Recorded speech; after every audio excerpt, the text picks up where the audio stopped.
Hey everyone, and welcome back to my series on vasoactive medications.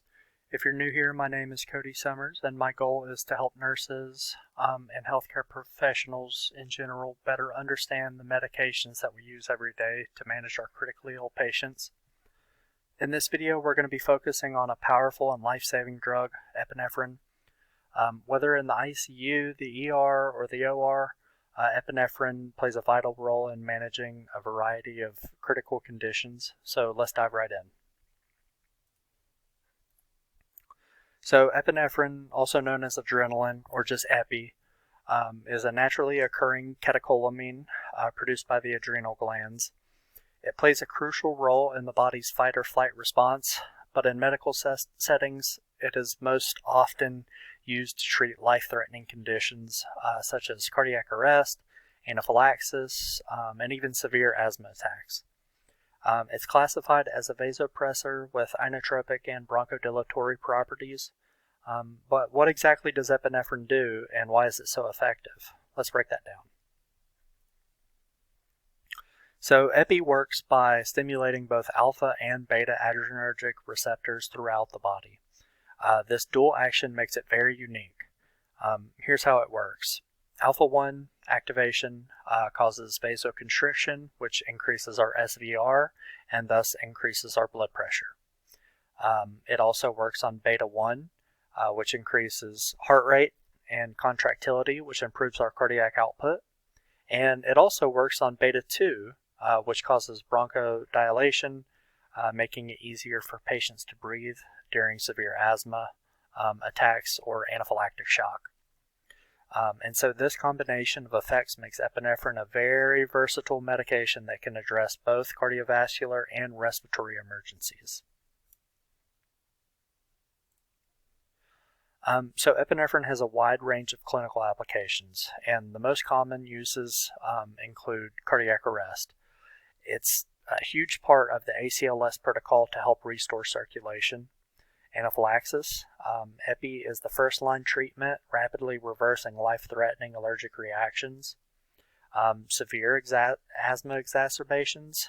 It's used to open up airways in patients experiencing respiratory distress from severe asthma attacks. And in shock states, epinephrine is used to improve blood pressure and perfusion in patients with profound hypotension. And usually we use it as either a second line or even a third line vasopressor when norepinephrine and or vasopressin are not sufficient. And so by understanding when and why to use epinephrine is critical in emergency medicine and critical care. So now let's talk about dosing and how epi is administered. Dosing will depend on the indication for which we're using it. So for cardiac arrest, epinephrine is given IV or IO at a dose of 1 milligram every 3 to 5 minutes during resuscitation efforts based on your ACLS algorithm. And for anaphylaxis, it's typically administered IM, usually in the form of an EpiPen, which delivers 0.3 milligrams for adults. And for severe asthma, in critical cases, we typically treat it such where we give the EpiPen dose. Typically 0.3 to 0.5 milligrams can be given IM. And then for hypotension or shock in the ICU, we typically infuse 2 to 12 micrograms per minute and titrated based on the patient's blood pressure and clinical status. It's good to remember that for IV infusions of epinephrine, a central line is definitely preferred due to the risk of tissue necrosis and extravasation. So let's talk about side effects. Like any drug, epi has potential side effects, and it's important to be aware of them. From the cardiovascular standpoint, epinephrine causes tachycardia and can cause arrhythmias. And even myocardial ischemia, especially in patients with pre-existing heart conditions.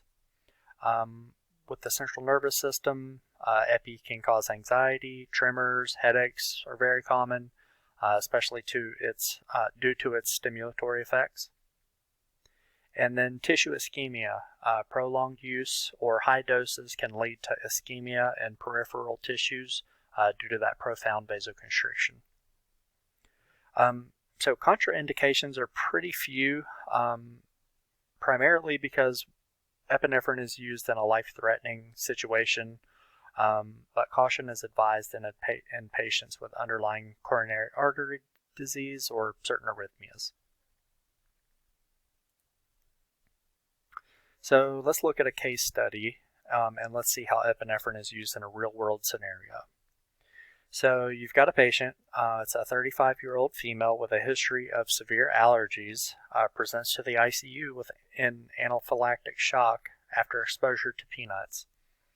So the patient is in respiratory distress with wheezing, hypotension, and angioedema. The action is to administer Epi 0.3 milligrams IM. Within minutes, the patient's blood pressure improves, her breathing normalizes, and the swelling begins to subside. This case highlights the rapid life-saving effects of epinephrine in the setting of anaphylaxis, although there are other uses for it as we've previously described.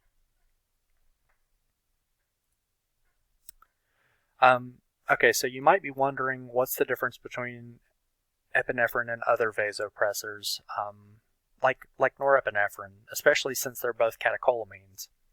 Well, epinephrine works on both alpha and beta receptors, making it ideal for situations where you need both vasoconstriction, inotropy, and even some bronchodilation.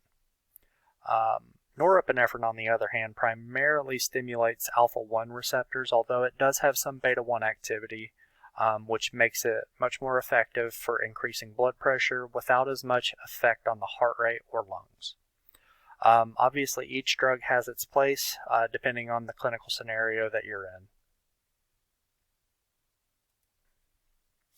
in. So to wrap things up, here are the key points to remember about Epi. It's a very potent vasopressor and bronchodilator that's used in a wide range of clinical situations. It stimulates alpha and beta receptors to improve both cardiovascular and respiratory function, and it is essential in managing cardiac arrest, anaphylaxis, and severe asthma. Understanding how to really use epinephrine effectively can make a huge difference in your patient's outcomes. So thank you guys for watching. I hope you learned at least something or found this video on Epi helpful. If you did, don't forget to like and subscribe for more critical care medication content. And in the next video, we'll be diving into vasopressin and its role in critical care settings. So stay tuned. Thanks.